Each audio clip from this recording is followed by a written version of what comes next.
We have always maintained that QNET is not for those who are looking for overnight success. This is evident in the success stories we share. Every one of the top leaders that our network looks up to today started with nothing and built their business slowly but steadily. It took them years to get to where they are today. They are our best ambassadors for the message that success at QNET takes hard work and consistent effort over a period of time.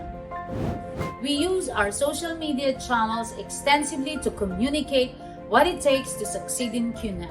We have developed a number of campaigns and videos to help potential hires understand that they are not joining a get-rich-quick scheme. If they are looking to make a quick buck, QNET is not for them.